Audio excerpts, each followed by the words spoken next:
तो इम्यूनिटी क्या है? Our body is set with a system for protecting our body from the hands of the foreign invaders and it is known as immune system.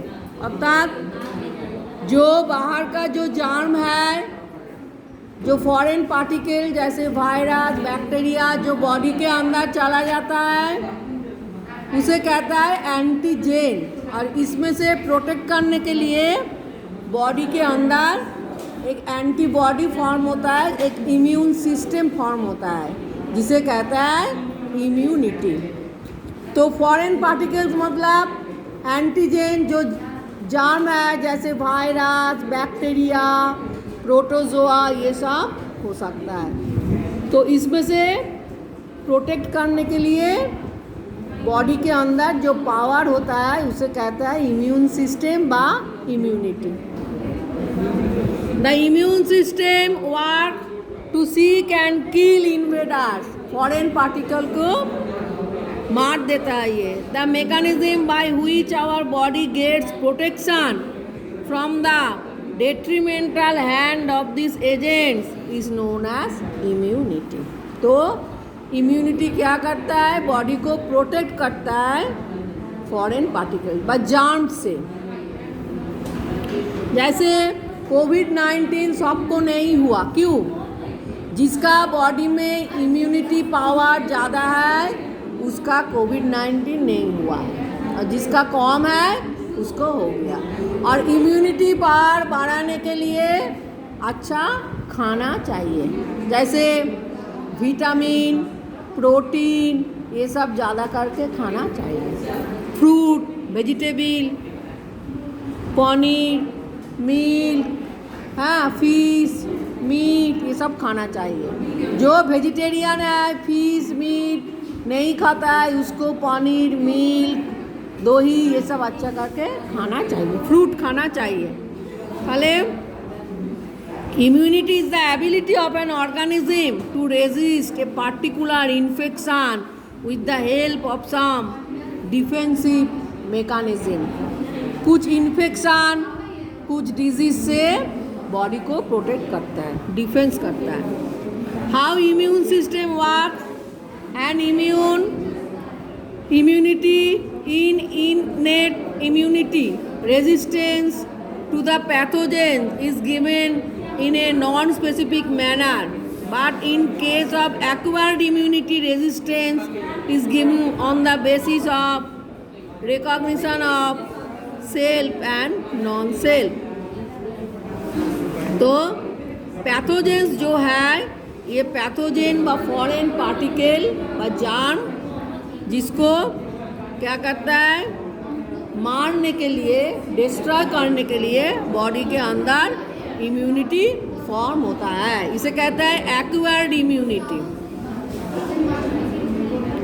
जो body के अंदर कुछ immunity body के अंदर अपने आप हो जाता है, सेल्फ इम्यूनिटी, और कुछ इम्यूनिटी जैसे वैक्सीन के द्वारा दिया जाता है। जैसे कोविड-19 जब हुआ तब सबको वैक्सीन लेना पड़ा। वैक्सीन लेने के बाद इस बीमार होने के चांस बहुत कम है। एंटीजन क्या है?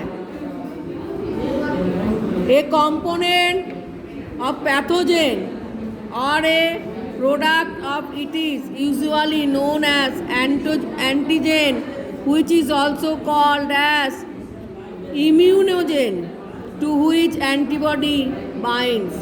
एंटीजन होচ্ছে पैथोजेन जो बॉडी के अंदर जब एंटर करेगा तब क्या होगा? एंटीबॉडी उसको बाइंड, उसको अच्छी तरह घिर के क्या करता है? उसको पहले बाइंड कर लेता है, फिर उसको धीरे धीरे डिस्ट्रॉय कर देता है। तो most antigens are large proteins. हैं, एंटीजन क्या है? एंटीजन होচ্ছে एक लार्ज प्रोटीन, इसीलिए ज़्यादा प्रोटीन टाइप का खाना चाहिए। प्रोटीन खाने से क्या होता है? एंटीजन बॉडी में एंटीबॉडी ज़्यादा फॉर्म करता है।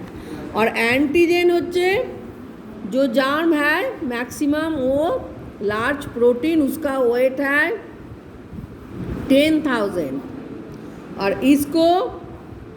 इसमें से बॉडी को प्रोटेक्ट करने के लिए क्या चाहिए, बॉडी में एंटीबॉडी फॉर्म होना चाहिए। और एंटीबॉडी फॉर्म कैसे होगा, कुछ अच्छा खाने से होगा व वैक्सीन लेने से होगा।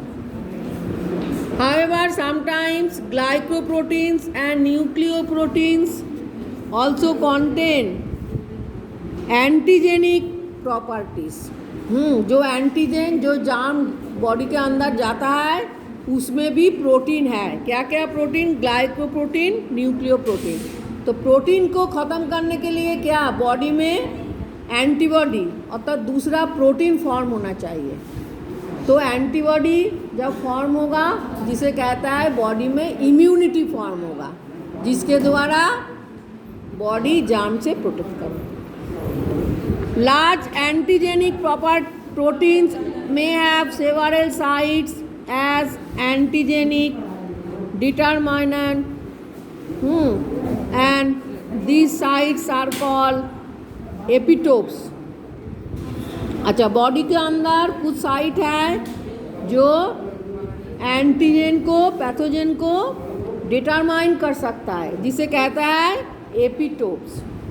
कि कौन सा टाइप का पैथोजन बॉडी में घुसा है, अर्थात वायरस ना बैक्टीरिया ना प्रोटोजोआ, इसको डिटरमाइन करता है। इस साइट को करता है, क्या बोलता है, epitopes.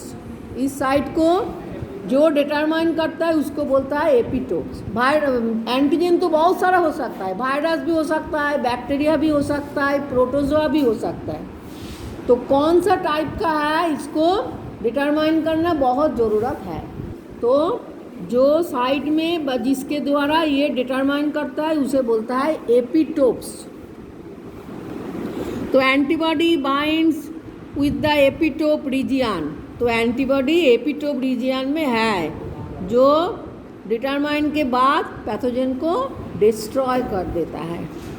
Sometimes small protein molecules on the surface of large proteins में act as antigen and such molecules are known as haptens। जो प्रोटीन मॉलिक्यूल्स एंटीजन की तरह काम करता है उसे क्या बोलता है, haptens. Haptens serve as epitopes on the surface of a protein. Protein के सरफेस में हैप्टोन क्या करता है, सर्व करता है।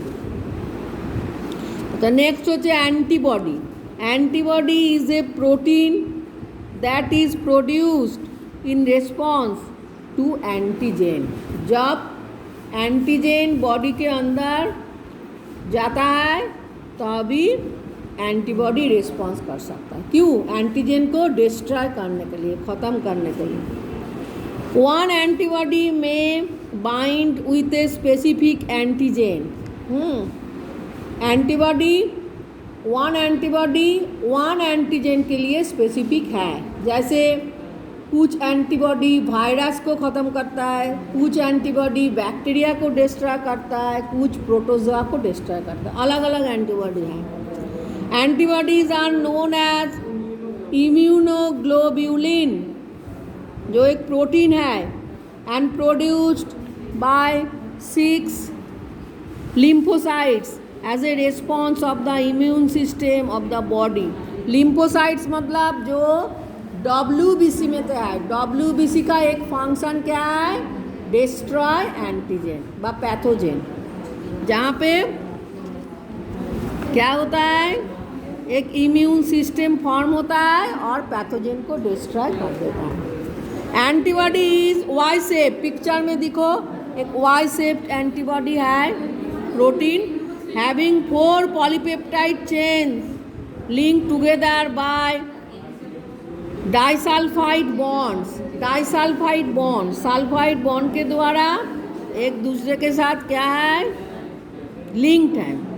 वाई शेप स्ट्रक्चर है, protein structure. Of the 4 polypeptide chains 2 are identical heavy chains and 2 are light.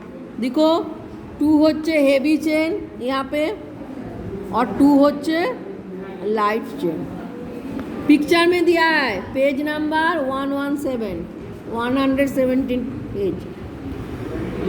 In each of the heavy and light chains there are one variable and one constant region. इसके बीच में दो region है, एक variable region है और एक constant region है. The variable regions of heavy and light chains unite to form antigen binding site. Variable region जो है ये दोनों यूनाइट हो जाता है और यूनाइट ऊपर में है देखो एंटीजन बाइंडिंग साइट फॉर्म होता है. ये एंटीजन बाइंडिंग साइट मतलब क्या है, एंटीजन को बाइंड कर लेता है, पकड़ लेता है और उसको धीरे धीरे डिस्ट्रॉय कर देता है. इसे कहता है एंटीजन बाइंडिंग साइट. ये वेरिएबल रीजियन टू साइट का ये फॉर्म होता है, यूनाइट हो जाता है और ये फॉर्म होता है. तो হচ্ছে অ্যান্টিবডি का पूरा स्ट्रक्चर. अच्छा, immune response. Immune response may be defined as a protective mechanism against ingested microorganism or viruses. Virus বা डिफरेंट माइक्रो ऑर्गेनिज्म, छोटा छोटा माइक्रो पैथोजेन, इसको इसमें से बॉडी को प्रोटेक्ट करता है. Protective mechanism that recognised as foreign material. जो माइक्रो ऑर्गेनिज्म होচ্ছে फॉरेन मटेरियल मतलब बाहर से बॉडी के अंदर इन्वेट करता है. वो in response to this lymphocytes in the blood produced antibody. जब ये माइक्रो ऑर्गेनिज्म बॉडी के अंदर इन्वेट करता है तो ब्लड में जो लिम्फोसाइट है वो एंटीबॉडी फॉर्म कर देता है उसको मारने के लिए. Against specific antigens present in micro organism to destroy और इनएक्टिव देम. हाँ, फॉरेन पार्टिकल को क्या करता है, डिस्ट्रॉय कर देता है और इनएक्टिव कर देता है. वो और काम नहीं, कुछ हार्म नहीं पहुंच पाता है बॉडी. तो इस सिस्टम को क्या करता है, immune system. Immunity divided into following groups. The immune response is how your body recognises and defends itself against bacteria, virus and substances that appear foreign and harmful. তাহলে two types of immune system क्या है, humoral and cell mediated. Humoral immune response is effected through production of antibodies by B lymphocytes and plasma cell. Blood में जो plasma cell है और WBC में जो lymphocyte है बी लिम्फोसाइट उसके द्वारा হচ্ছে humoral immune system affected. The cell mediated response is affected through T lymphocyte. Lymphocyte का बहुत सारा अलग अलग पार्ट है, B lymphocyte, T lymphocyte. B के द्वारा ह्यूमोरल और टी के द्वारा হচ্ছে सेल मेडिएटेड लिम्फोसाइट रेस्पॉन्स হচ্ছে अफेक्टेड. তাহলে হিউমোরাল হচ্ছে বি লিম্ফোসাইট के द्वारा और सेल मेडिएटेड হচ্ছে टी लिम्फोसाइट के द्वारा अफेक्टेड. ये याद रखना है.